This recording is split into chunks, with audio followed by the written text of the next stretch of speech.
What's more concerning to Oklahoma State basketball fans, Travis Ford's language or the prospect of another March without the madness? From the Dodge Sports Desk, I'm Mike Sherman, and this is the Bedlam Nation Conversation. My in-studio guest is OSU beat writer Andrea Cohen, and joining us soon from Waco by remote will be OU basketball writer John Helsley. Andrea, let's start with you.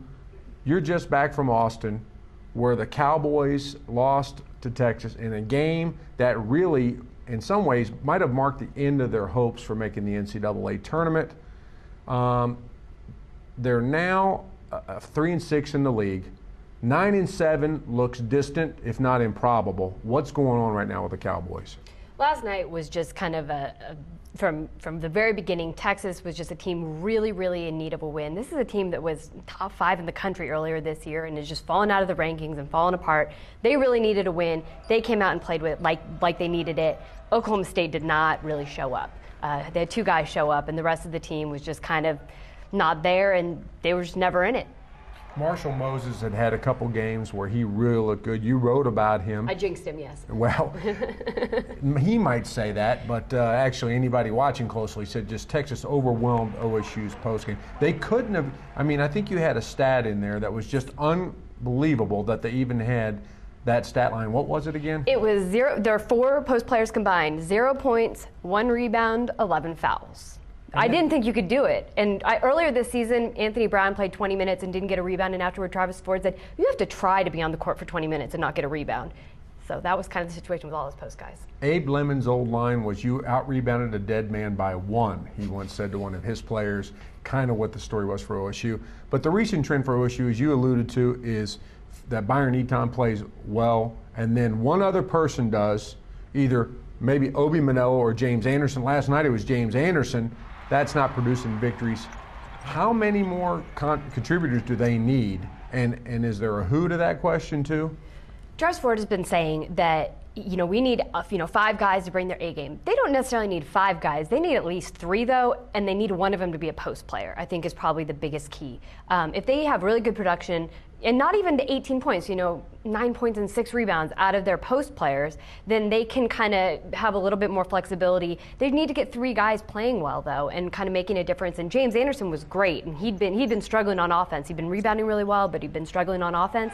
But he was great last night. But yeah, then Obi and Terrell Harris scored, I think, 8 apiece, and just didn't play real well. And this is one of those games, as you looked at, they lost those 2 close decisions early in the Big 12 season, and they needed to go on the road and pick up a win at Texas or at Oklahoma, and it wasn't even close.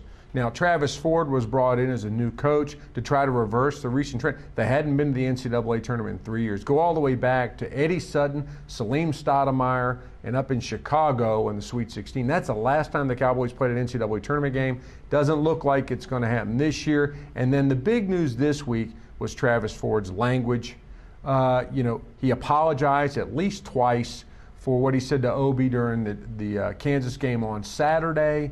Is this impacting the team at all, do you think? I think it's impacting them less than everybody else kind of around it. I do think it's impacting Travis Ford. I think it impacts kind of even the way he coached in the game last night. I think he's thinking about it, really hard, and just, he argued with officials way less than he usually does, and he was just kind of calm on the sidelines, and you wonder how much that'll impact his ability to kind of be who he is and do his job when he's overthinking that. The players seem less concerned about it. I asked Byron Eaton about it after the game last night, and Byron's response was kind of like, well, he apologized on Monday, but I didn't really even know exactly what he said until today. And he said, oh, it's no big deal. And Obi afterward, and I talked to Obi after the game, so he was very upset about the game. But he said, it's fine. It's okay. I'm okay. We're fine. Travis Ford plays a fast and furious pace when he was at UMass. We don't know what he played at those schools in Kentucky, but he played that way as a college player at the University of Kentucky. Is there anything about his style and about his coaching style and about his fiery temperament that all kind of works together in concert? And if you remove any part of it, maybe he's not as effective. I think that's entirely possible. I think especially when you're trying to put in a new system like this and you have these guys who've played in a very different system for 3 years, you got to yell, get in the press, do this, do that. And that's just kind of who he is, and that's his personality. And I think that, the frantic up-tempo, it's all kind of part of the package he brings. Okay. Let's take a break, and when we return, we'll talk with OU beat writer John Helsley about the Sooners and their dominance over Baylor.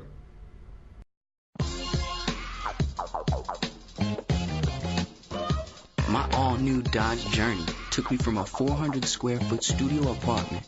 Call Mario. Hello? Yo, man, I'm on my way.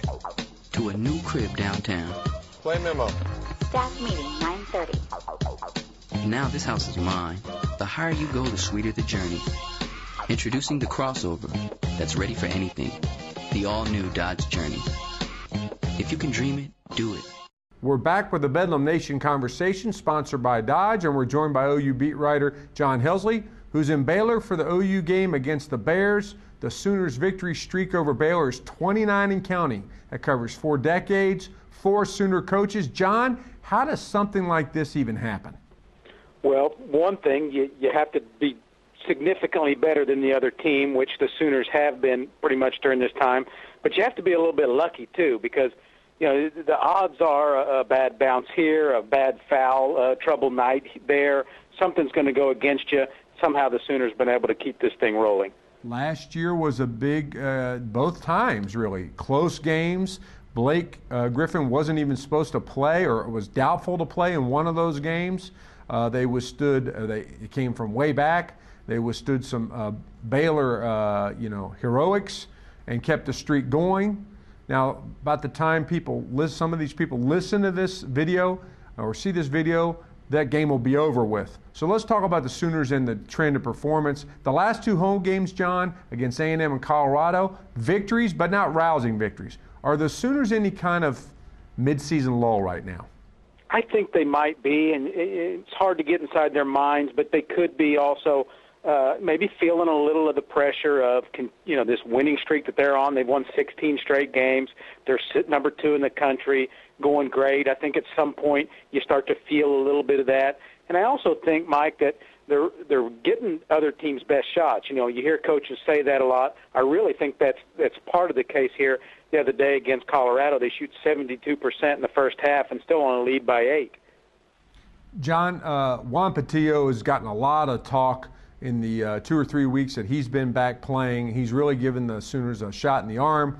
The question is, how is that going to change the makeup of their team and their lineup going down the stretch? Is there any chance that he'll steal some playing time from Taylor Griffin? Well, we've seen that already a little bit. I think that could be the case, that it could be Taylor, and it could be one of the guards as well. They've broken out a lineup where they'll go with kind of a big lineup with Blake, Taylor, and Patillo on the floor at the same time with 2 of the guards. These guards have been very streaky this year. It seems like one of them per night is usually off their game a little bit, and whoever's off, maybe you sit those guys and go with the big lineup at times during the game. Okay, thanks, John. The OSU and OU football schedules are out. We'll take a break and come back with Andrea and John's take on what Bedlam football fans have to look forward to in 2009.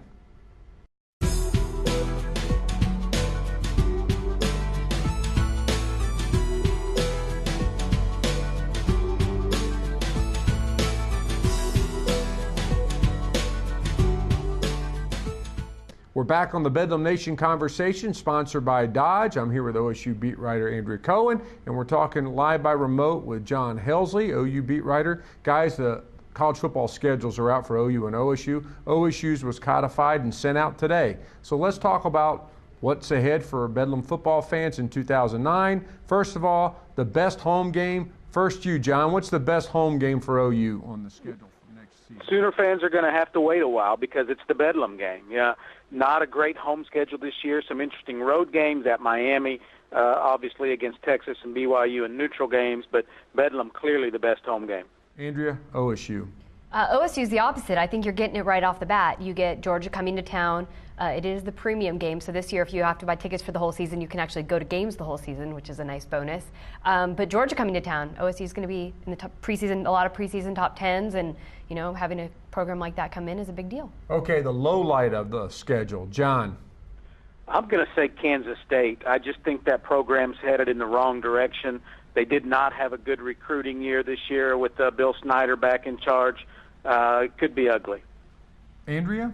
I guess Rice. I mean, the Grambling doesn't seem like a great game, but the band coming to town is cause enough to think it's interesting. And kind of all the rest of their games have kind of interesting storylines to them. A couple good quarterbacks and a couple of good teams coming to town. Says a lot about OSU's home schedule when the worst game you can say is Rice, which was a winning program. How about the most intriguing game that's not Bedlam, Georgia, or Texas? John? How about the opener with BYU down in Arlington? First college game in Jerry's new stadium. They're an interesting team. They'll be catching a Sooner team that is kind of rebuilding in some areas. BYU's pretty good. Okay, Andrea? I'd go Missouri because they're going to look real different. You know, Missouri without Chase Daniel is something brand new, and I think it'll be interesting to see what they look like and what they can do. I thought you'd take the Grambling I already band. mentioned the band. I am excited for the band. Personally, I'm looking forward to the band. Okay, that's all for the Bedlam Nation conversation, but you can stay with the best coverage team anywhere, every day, at newsok.com and in the Oklahoman. And also, you can continue this conversation at the only website geared to both OU and OSU fans. It's bedlamnation.com.